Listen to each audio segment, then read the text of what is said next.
KKD news. वक्त हो गया है मॉर्निंग बुलेटिन का, पर उससे पहले नजर आते हैं इस वक्त की टॉप 10 खबरों पर।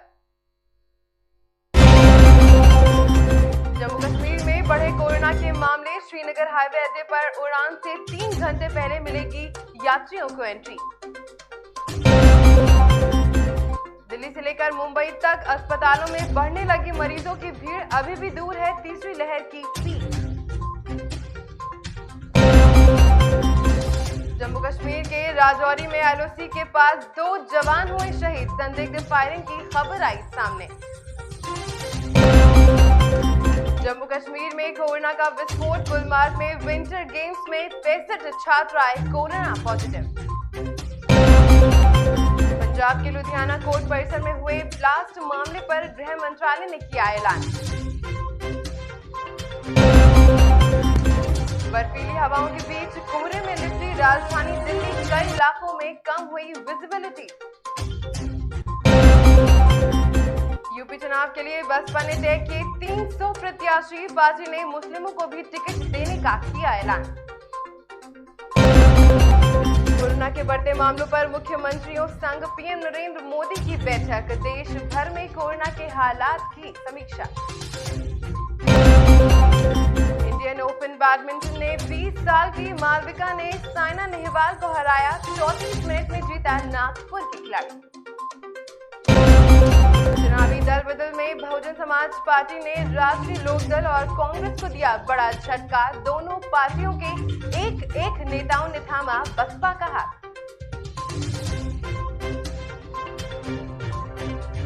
और अब चलिए नजर करते हैं इस वक्त की कुछ बड़ी खबरों पर। दुनिया भर में कोरोना वायरस का संक्रमण तेजी से फैलता दिखाई दे रहा है। कोरोना संक्रमण की तीसरी लहर की आशंका के बीच कोरोना वायरस के नए वेरिएंट ओमिक्रॉन ने सभी को परेशानी में डाल दिया है। फिलहाल कई देशों में अब कोरोना संक्रमण की रोकथाम में लगाई जा रही है कि कोविड-19 वैक्सीन की तीसरी डोज बूस्टर डोज के रूपों में दिया जा रहा है, जिस पर कई स्टडी ने खुलासा किया है कि कोविड वैक्सीन की बूस्टर डोज कोरोना संक्रमण को रोकने में कामयाब साबित हो रही है।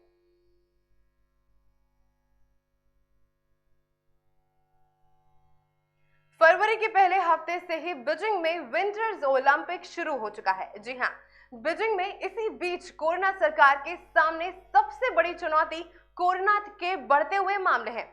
कोविड-19 संक्रमण को रोकने के लिए चीन सरकार ने बर्बरता की चरम सीमा पार कर दी है। कोरोना संक्रमण रोकने के लिए लॉकडाउन, आइसोलेशन, क्वारंटीन ये तो सभी देशों में लागू है, लेकिन चीन में कोविड संक्रमित लोगों को मेटल बॉक्स के अंदर डाल दिया जा रहा है। जी हां, वहां के लोगों को जो भी कोरोना पॉजिटिव है उन सभी को एक बॉक्स के अंदर डाला जा रहा है। ये काम चीन की जी शिपिंग सरकार कर रही है। बता दें कि इस तरह के कई वीडियोस सोशल मीडिया पर काफी तेजी से वायरल हो रहे हैं।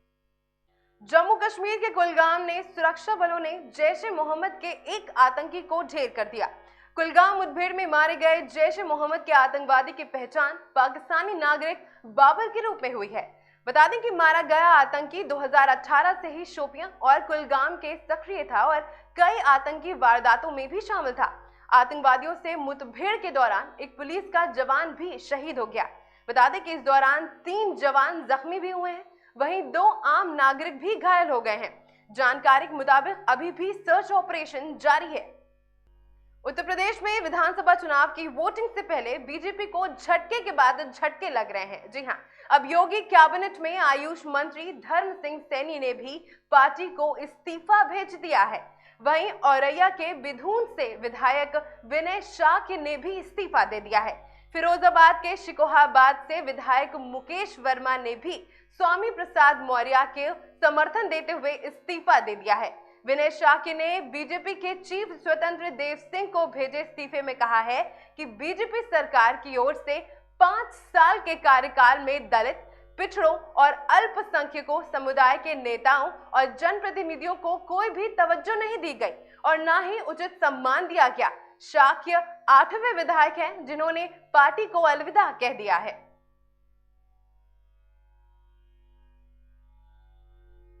देश में कोरोना वायरस के 223 दिनों में सबसे ज्यादा 2,47,417 नए मामले आए हैं, जिनमें ओमिक्रॉन वेरिएंट के 4,488 मामले हैं। केंद्रीय स्वास्थ्य मंत्रालय ने गुरुवार की सुबह 8 बजे तक अध्ययन आंकड़ों के अनुसार देश में ओमिक्रॉन वेरिएंट के एक दिन में 620 नए मामले आए हैं, जो कि अब तक के सबसे ज्यादा मामले बताए जा रहे हैं। इसी के साथ ही कोरोना वायरस के इस वेरिएंट के मामले बढ़कर 5,488 हो गए हैं, जिनमें से 2,162 लोग स्वस्थ भी हो चुके हैं।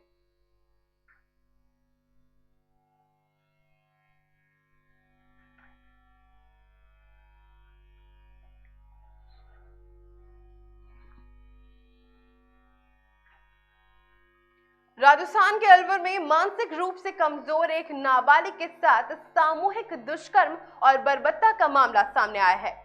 बता दें कि ऐसे मामले काफी तेजी से बढ़ रहे हैं और इसी के बीच अब सियासत भी तेज हो गई है।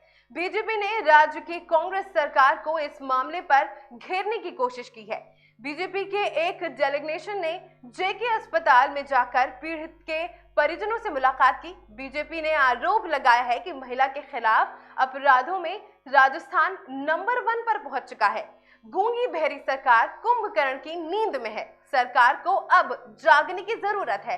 राजस्थान में ऐसी घटनाएं पहले भी कई बार हो चुकी हैं। बीजेपी ने कहा कि सरकार इस पर जल्द से जल्द कार्रवाई करे और दोषियों को फांसी की सजा भी सुनाए।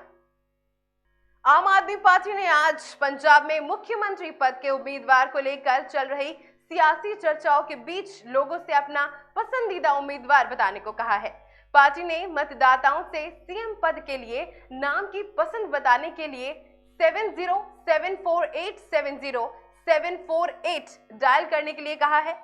दिल्ली के मुख्यमंत्री और आप संयोजक अरविंद केजरीवाल ने दावा करते हुए कहा है कि वो 17 जनवरी को लोगों के द्वारा टेली वोटिंग के आधार पर चुने पार्टी के पसंदीदा सीएम चेहरे का खुलासा भी करेंगे।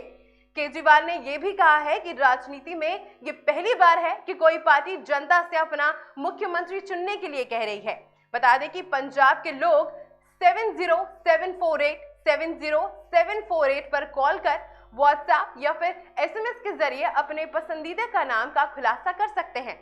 बता दें कि 17 जनवरी को शाम 5 बजे तक ये फोन लाइन खुली रहेगी। केजरीवाल ने कहा है कि हम जनता के रिएक्शन को देखें और उनकी फीडबैक के हिसाब से पार्टी सीएम के पद के उम्मीदवार का चयन भी करेंगे।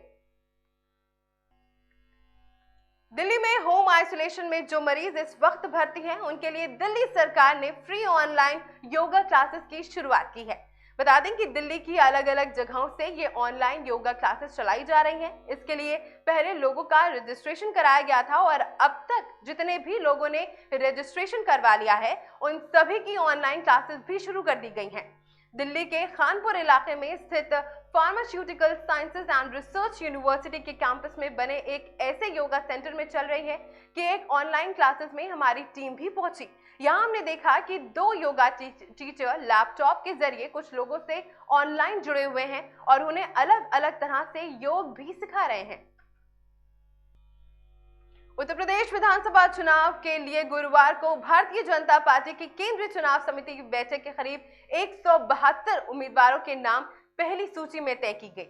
उम्मीदवारों की पहली लिस्ट 15 जनवरी को जारी हो सकती है। बीजेपी की केंद्रीय चुनाव समिति की बैठक में केंद्रीय मंत्री अमित शाह, अनुराग ठाकुर, धर्मेंद्र प्रधान और उत्तर प्रदेश के मुख्यमंत्री योगी आदित्यनाथ शामिल रहे।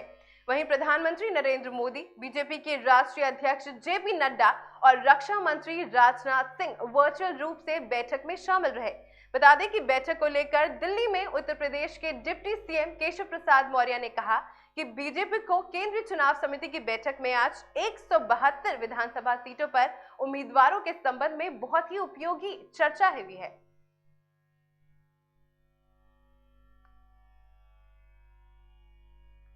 बिहार के कलाकारों से सजी सत्य घटना पर आधारित वेब सीरीज बुलेट पेन ने ओटीटी प्लेटफॉर्म MX पर प्लेयर पर रिलीज हो गई है और रिलीज होते ही उसने धूम मचा दी है। हालांकि अब तक इस सीरीज के मात्र 6 एपिसोड ही रिलीज किए गए हैं, फिर भी लोगों में ये खूब पसंद की जा रही है और उन्हें आगे भी एपिसोड्स का काफी बेसब्री से इंतजार है।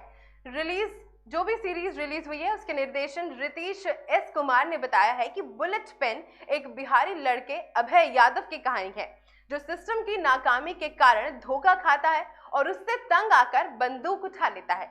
इस सीरीज की सबसे खास बात यह है कि इसमें बिहार को ज्यादा से ज्यादा दिखाया गया है। इससे बिहार के लोग तो उसे खूब पसंद कर ही रहे हैं, बल्कि देश भर के लोग इस सीरीज को देखना काफी पसंद कर रहे हैं।